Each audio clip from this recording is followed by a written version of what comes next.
Hello friends, कैसे हैं? आपके अपने चैनल बिरसा मुंडा क्लासेस में स्वागत है। तो आज इतिहास का सेकेंड चैप्टर जो कि वैदिक सभ्यता से लेकर क्वेश्चन आए हैं, जो कि झारखंड पुलिस के लिए बहुत ही महत्वपूर्ण है। चलिए हम लोग शुरुआत करते हैं। आप सभी को बिरसा मुंडा क्लासेस में स्वागत करते हैं। आप लोग यहाँ स्क्रीन में देख पा रहे होंगे, ये चैनल जो है कि बिरसा मुंडा क्लासेस के अंतर्गत है। और ये जो पीडीएफ आपको चाहिए, तो ये जो लिंक दिख रहा है, आप लोग टेलीग्राम में ज्वाइन हो जाइए ताकि आपको कोई दिक्कत ना हो। पीडीएफ आपको मिल जाएगा ताकि आप एक बार क्लास में देखिए और फिर घर में अपना आराम से अपने मोबाइल में पीडीएफ के द्वारा रिवीजन कीजिए, कोई दिक्कत नहीं होगा। तो चलिए शुरुआत करते हैं। पहला क्वेश्चन स्क्रीन में आ चुका है। पहला क्वेश्चन का जवाब सभी को दीजिएगा। पहला क्वेश्चन, पूर्व वैदिक या ऋग्वैदिक संस्कृति का काल किसे माना जाता है? बताइए, पूर्व वैदिक या ऋग्वैदिक का काल किसे माना जाता है, उसको बताना है। ऑप्शन देखिए, ए में है 1500 ईसा पूर्व से लेके 1000 ईसा पूर्व तक, बी में है 1000 ईसा पूर्व से लेके 600 ईसा पूर्व तक है, और सी में देखिए 600 ईसा पूर्व से 600 ईस्वी तक, और डी में है इनमें से कोई नहीं। तो सबसे पहले आपको जानना पड़ेगा क्या कि वैदिक काल कब से कब है। तो वैदिक काल आप देखिएगा 1500 से लेके ईसा पूर्व है, 1500 ईसा पूर्व से लेके 600 ईसा पूर्व तक ये काल है। जैसे पूर्व वैदिक काल जिसको माना जाता है, तो इसका आंसर आप लोग लॉक कर दीजिएगा 1500 से 1000, यानी ये आपका बिल्कुल सही हो जाएगा। ये हो गया पूर्व वैदिक काल। चलिए नेक्स्ट क्वेश्चन की ओर आगे बढ़ते हैं। नेक्स्ट क्वेश्चन, चलिए सेकेंड क्वेश्चन देखिए। अब पूछा जा रहा है उत्तर वैदिक संस्कृति का काल किसे माना जाता है। अब उत्तर वैदिक काल बोला जाए, उत्तर मतलब बाद का। ऑप्शन देखिए, ए में 1500 से 1000, 1000 से 600, और 1000 से लेके फिर 600, और इनमें से कोई नहीं। तो कौन हो जाएगा? ये उत्तर वैदिक का है, तो आपका 1000 से 600 हो जाएगा, जो कि बिल्कुल सही है। आप लोग भी कर दीजिए, कोई दिक्कत नहीं है। हम लोग देखें कि 1500 से लेके 600 ईसा पूर्व है, ध्यान रखिएगा। इसके दो भाग में बांटते हैं। तो पहला वाला जैसे 1500 से 1000 ही हो जाएगा, पूर्व मतलब पहले का हो जाएगा, ये पहले का। और फिर ये वाला बाद का हो जाएगा, यानी उत्तर यानी बाद का। तो दोनों क्वेश्चन को ध्यान रखिएगा, आपका दिक्कत नहीं होगा। चलिए नेक्स्ट क्वेश्चन की ओर आगे बढ़ते हैं। क्वेश्चन नंबर 3 आप लोग का स्क्रीन में आ चुका है। क्वेश्चन नंबर 3 आपसे पूछ रहा है आर्य शब्द का शाब्दिक अर्थ क्या होता है, मतलब अर्थ क्या है यानी क्या होता है, उसी को बताना है। ऑप्शन ए देखिए, वीर या योद्धा, बी श्रेष्ठ या कुलीन, सी यज्ञकर्ता या पुरोहित यानी पुजारी, और डी में देखिए विद्वान। तो क्या होता है? ये श्रेष्ठ होता है या तो कुलीन, अपने आप को समझते थे इसका मतलब। तो आप लोग लॉक कर दीजिए। कौन सा लॉक हो गया आपका? बी नंबर लॉक हो गया है। चलिए नेक्स्ट क्वेश्चन की ओर आगे बढ़ते हैं। नेक्स्ट क्वेश्चन की ओर आगे बढ़ते हैं। क्वेश्चन नंबर 4 क्या पूछ रहा है आपसे? प्रारंभिक आर्यों के बारे में निम्न कथनों में से कौन सा सही नहीं है? क्वेश्चन आपको यहाँ ध्यान देना है। क्या पूछ रहा है कि सही कौन नहीं है, उसको बताना है। ऑप्शन ए देखिए, वे संस्कृत बोलने वाले थे, मतलब संस्कृत के जानकार थे क्या बोलने वाले। बी में वे घुड़सवारी किया करते थे। सी में देखिए वे कई झुंडों में भारत पहुंचे थे, और डी वे मुख्यतः नगर में निवास करते थे। तो हम लोग जानते हैं क्या, पहले सबसे पहले आप लॉक कर दीजिए, इसका आंसर डी हो जाएगा। क्यों डी होगा? अब इसका आंसर डी हो जाएगा। डी आप लोग लॉक कर दीजिए, कोई दिक्कत नहीं। क्यों डी होगा? डी होने का कारण है, हम लोग देखे थे इससे पहले सिंधु घाटी सभ्यता। तो सिंधु घाटी सभ्यता नगर सभ्यता थी, और जो वैदिक सभ्यता हम लोग पढ़ते किसके बारे में? आर्य लोग के बारे में। ये लोग ग्रामीण सभ्यता रहते हैं। सिंधु घाटी सभ्यता हम लोग देखे थे कितना, 2500 ईसा पूर्व से लेके 1750 ईसा पूर्व तक ये था सिंधु घाटी सभ्यता, जो कि नगर पूरा विकास किए हुए थे वो लोग। और ये लोग ग्रामीण रहते हैं, इसलिए लोग नगर का जानकारी नहीं था, नगर ये नहीं था। तो आप लोग डी लॉक कर दीजिए। चलिए नेक्स्ट क्वेश्चन पे चलते हैं। क्वेश्चन नंबर 5 देखिए, इनमें से किस फसल का ज्ञान वैदिक काल के लोगों को नहीं था? क्वेश्चन पकड़िएगा, आपसे पूछा जा रहा है क्या कि लोगों को ज्ञान नहीं था। ऑप्शन देखिए, ए में क्या है, जौ का, गेहूं का, चावल का, या तंबाकू का। तो ये लोग किसको नहीं जानते थे? ये लोग तंबाकू जो कि नशीला पदार्थ है, इसको जानकारी नहीं था ये लोग को। बाकी बात आप लोग यहाँ देख पाइएगा, जौ से लेके चावल तक इसको ये लोग को जानकारी रहता है। तो आपसे नहीं पूछा है, तो आप लोग डी लॉक कर दीजिएगा। डी बिल्कुल सही हो गया है। चलिए अगला क्वेश्चन की ओर आगे बढ़ते हैं। क्वेश्चन नंबर 6 देखिए, आपसे पूछ रहा है वैदिक गणित का महत्वपूर्ण अंग है वैदिक गणित? ऑप्शन पहले देख लीजिए, ए में है शतपथ ब्राह्मण, अथर्ववेद, शुल्प सूत्र या छांदोग्य उपनिषद। तो क्या होगा, सबसे पहले आपको समझना पड़ेगा वैदिक गणित क्या होता है। वैदिक गणित आप लोग सब जगह देखे होंगे, लेकिन आप लोग ध्यान नहीं देते हैं कि वैदिक गणित है क्या। एक उदाहरण के द्वारा हम आपको समझाते हैं। अगर आप कहीं मार्केट जाते हैं, कहीं पे कितना का सामान खरीदिएगा, चलिए 125 रुपया का, ठीक, 125 रुपया का सामान खरीदिएगा। आप 500 का उसको नोट दीजिएगा, किसको, दुकानदार को 500 का नोट दीजिएगा। तो कैसे वैदिक गणित में करेगा, वो सबसे पहले आपको कितना लौटाएगा, सबसे पहले आपको देगा 5 रुपया देगा। ध्यान रखिएगा, सबसे पहले 5 रुपया देगा और बोलेगा कितना, 30 हो गया, 30 हो गया। उसके बाद में फिर 70 रुपया देगा, 70 रुपया देगा। उसके बाद बोलेगा 100 रुपया हो गया, 100 रुपया हो गया, यानी 100 खत्म, यानी 200 हो जाएगा, 200 खत्म। अब इधर आपको प्लस करके 300 देगा। वैदिक सभ्यता ही बताता है कि सबसे पहले यह 5 करके 30 पूरा देगा, और 70 मतलब 200 पूरा देगा, 200 कंप्लीट, अब 300 फिर दे देगा, यानी टोटल आपको कितना देगा, 375। 125 काटेगा। यही वैदिक सभ्यता है कि जो प्राचीन काल से चलते आ रहा है और हमेशा आपको देखने को मिलता है। आप लोग ध्यान नहीं देते हो, कहीं भी जाकर अगर दुकान में आप खरीदिएगा 15 रुपया का, 15 रुपया का कोई चीज़ खरीदे, आप जाके 100 रुपया दीजिएगा, तो 100 रुपया में आपको डायरेक्ट कितना, आपको 85 नहीं लौटाएगा। सबसे पहले आपको कितना देगा, 5 रुपया देगा, 5 देगा और कितना बोलेगा, 20 हुआ। उसके बाद में फिर आपको 80 रुपया लौटाएगा। यही वैदिक सभ्यता होता है। तो इसका आंसर कौन हो जाएगा, इसका आंसर सी लोग कर दीजिए, आप लोग सी लोग कर दीजिए। जो कि इसको बहुत भूलते जा रहे हैं, जो दुकान उकान करते हैं वो लोग इसका अभी भी प्रयोग करते हैं। तो सी बिल्कुल राइट है। चलिए नेक्स्ट क्वेश्चन के आगे हम लोग बढ़ते हैं। क्वेश्चन नंबर देखिए 7 आपसे पूछ रहा है, किस वेद में प्राचीन वैदिक युग की संस्कृति के बारे में सूचना दी गई है। प्राचीन वैदिक संस्कृति के बारे में आपसे बोला जा रहा है। तो आंसर आप लोग दीजिए जवाब। तो इसका ऑप्शन देखिए, ए में है ऋग्वेद, बी में है यजुर्वेद, सी में अथर्ववेद और डी में है सोमवेद। तो ये प्राचीन वाला ऋग्वेद सबसे पुराना भी है, तो आप लोग ए लोग कर दीजिए। सबसे प्राचीन यही है, सबसे पुराना ही है। आपका आंसर भी बिल्कुल यही राइट हो जाएगा। चलिए अगला क्वेश्चन के आगे बढ़ते हैं। क्वेश्चन नंबर 8, इसका ऑप्शन बड़ा है, थोड़ा स्क्रॉल करना पड़ेगा, क्वेश्चन पढ़ लीजिए।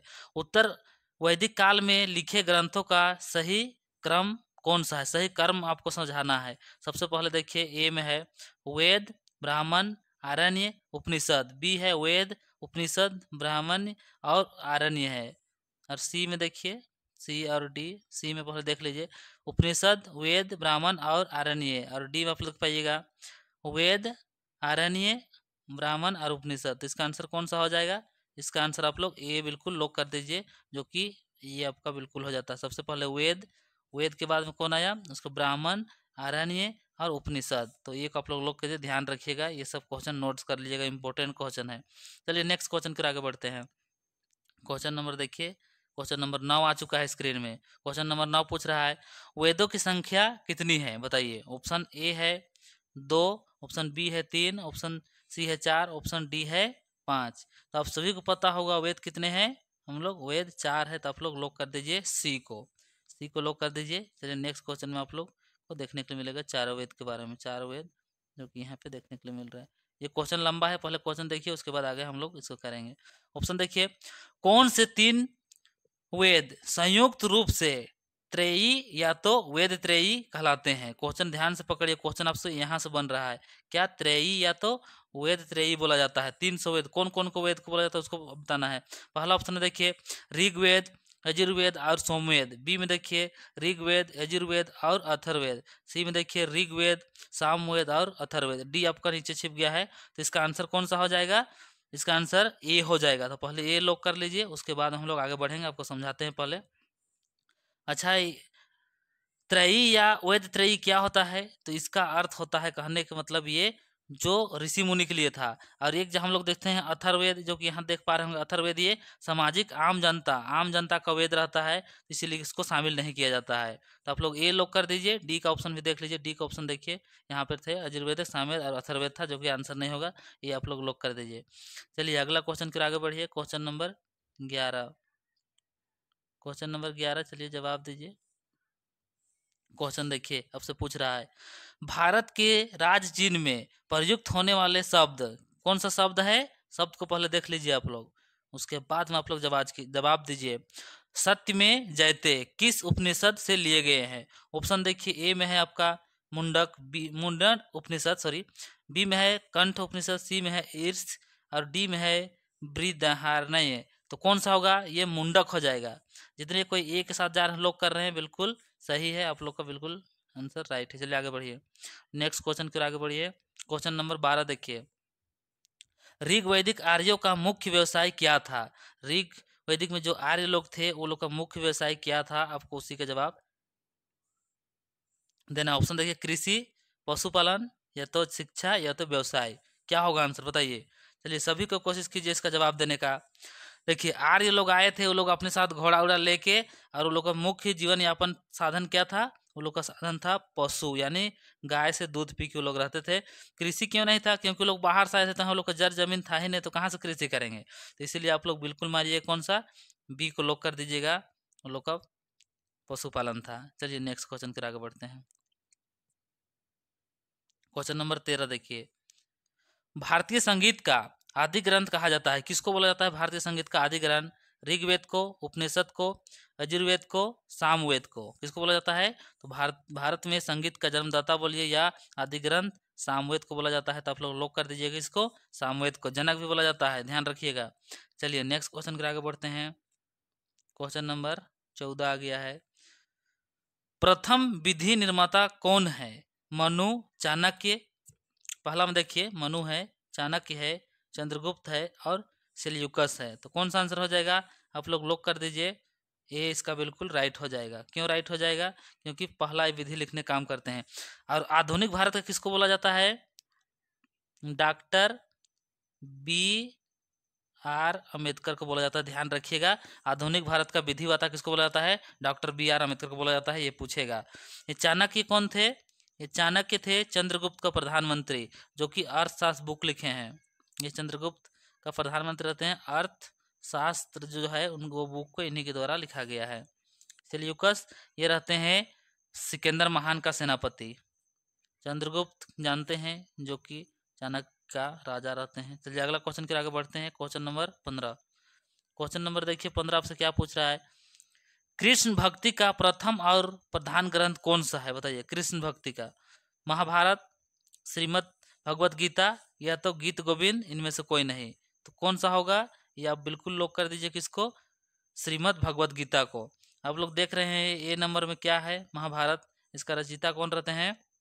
वेद व्यास रहते हैं, जो कि इसको लिखते हैं। चलिए नेक्स्ट क्वेश्चन की ओर आगे बढ़ते हैं। Question number 16। क्वेश्चन नंबर 16 आपसे क्या पूछ रहा है, ऋग्वेद में संपत्ति का प्रमुख रूप क्या था? यानी ऋग्वेद टाइम में आप देखिएगा तो संपत्ति का क्या था प्रमुख साधन, उसको बताना है। ऑप्शन ए देखिए, गोधन, भूमि, एवं बी दोनों, इनमें से कोई नहीं। बहुत कोई आप लोग सी मार रहे होंगे, लेकिन सी आपका गलत है। क्यों गलत है? क्योंकि उस टाइम देखिए गौधन सबसे मेन था। क्योंकि भूमि तो था ही नहीं, आर्य लोग बाहर से आए थे ऋग्वेद में, तो कहाँ पता चलेगा बताइए। तो लोग जर जमीन नहीं रहते तो दोनों को कैसे मारिएगा? स्पेशल वो लोग का जीवन यापन करने का एक ही माध्यम तक क्या था? गाय था वो लोग का, गोधन। समझ गए? तो आप लोग एक को यहाँ पर लॉक कर दीजिए और हम लोग नेक्स्ट क्वेश्चन की ओर आगे बढ़ते हैं। कोई दिक्कत नहीं किसी को? चलिए अगला नेक्स्ट क्वेश्चन की ओर आगे बढ़ते हैं। क्वेश्चन नंबर 17 ध्यान दीजिए, ऋग्वेद के किस मंडल में क्षुद्र का उल्लेख पहली बार किया गया है? बताइए, क्षुद्र का प्रयोग पहली बार कहाँ किया गया है? 7वें मंडल में, 8वें में, 9वें में, 10वें में? किसमें किया गया है? तो आप लोग लॉक कर दीजिए डी को, ये किया गया है आपका 10वें मंडल में। और 10वें मंडल का भी किसमें? उसमें आप देखिएगा पुरुष सूक्त है उसमें। किसमें? पुरुष सूक्त, पुरुष सूक्त में इसके अंतर्गत किया गया है, आप देखिएगा। चलिए नेक्स्ट क्वेश्चन की ओर आगे बढ़ते हैं। अगला क्वेश्चन चलिए ध्यान दीजिए, क्वेश्चन नंबर 18। 18 नंबर क्या पूछा है आपसे, पुराणों की संख्या कितनी है? ऑप्शन देखिए, ए 18, बी 19, सी 20 और डी 21। कौन होगा इसका आंसर? तो आंसर आप लोग ए लॉक कर दीजिए, जो कि 18 बिल्कुल राइट है। आप लोग यहाँ ध्यान दे पाइएगा, सबसे पुराना पूछता है कभी कभी, तो सबसे पुराना आप लोग याद कर दें मत्स्य, मत्स्य करके है, म अधा स त य। ध्यान रखिएगा, ये वाला क्वेश्चन पूछता है सबसे पुराना, पुराना ही पूछा जाता है। चलिए अगला क्वेश्चन की ओर आगे बढ़िए। क्वेश्चन नंबर देखिए 19। 19 नंबर में क्या पूछ रहा है आपसे, वैदिक धर्म का मुख्य लक्ष्य इनमें से किसकी उपासना करते थे। वैदिक धर्म में लोग किसका पूजा करते थे उसको बताना है, प्रकृति का, पशु का, देवी का या त्रिमूर्ति का। तो क्या हो जाएगा, ये लोग प्रकृति पूजा करते थे, यानी एक आप लोग लॉक कर दीजिए, प्रकृति पूजा के लोग रहते हैं। तो ये जितने को सही किए हैं सभी का बिल्कुल सही है, सभी का राइट है। चलिए नेक्स्ट क्वेश्चन की ओर आगे बढ़ते हैं। क्वेश्चन नंबर 20 आ चुका है आप लोग का स्क्रीन में। योग दर्शन के प्रतिपादक कौन थे, जवाब दीजिए। Option A Patanjali, B Gautam, C Jaimini और डी शंकराचार्य। कौन हो जाएगा इसका आंसर, तो बिल्कुल आप लोग लॉक कर दीजिए पतंजलि, जो कि योग दर्शन के राइटर थे, योग दर्शन के प्रवर्तक थे, प्रतिपादक थे। तो कैसे लगा क्लास आप लोग जरूर कमेंट कीजिएगा। आप लोग टाइम बर्बाद ज़्यादा नहीं किए, जितना जल्दी आप कोशिश किए कंप्लीट कराने का। अगर अच्छा लगता है तो कमेंट कीजिए, और नेक्स्ट वीडियो लाने के लिए पूरा सीरीज हम इसी की तरह से लाएंगे और पूरा कवर करा देंगे। तो आज का क्लास में यहीं तक अंत करते हैं। आप लोगों को कैसा लगा है सभी को ज़रूर बताइएगा। तो चलिए हम लोग नेक्स्ट क्लास में मिलते हैं। सभी को जोहार, सभी को जय हिंद। आप लोग पढ़ते रहिए, तैयारी ज़बरदस्त टाइप से करते रहिए। आपका इधर लोकसभा चल रहा है चुनाव, लोकसभा जैसे ख़त्म होता है चुनाव उसके बाद में आपका दौड़ पक्का होगा, दौड़ के बाद फिर तुरंत एग्जाम होगा। तो दौड़ भी साथ में घर में करते रहिए, और साथ ही साथ आप लोग अपना पढ़ाई में ज़बरदस्त टाइप से तैयारी कीजिए, रिवीजन करते रहिए। कुछ भी दिक्कत होता है कमेंट कीजिए, आप लोग का समस्या का समाधान करने की कोशिश करेंगे। तो चलिए सभी को जोहार, सभी को जय हिंद।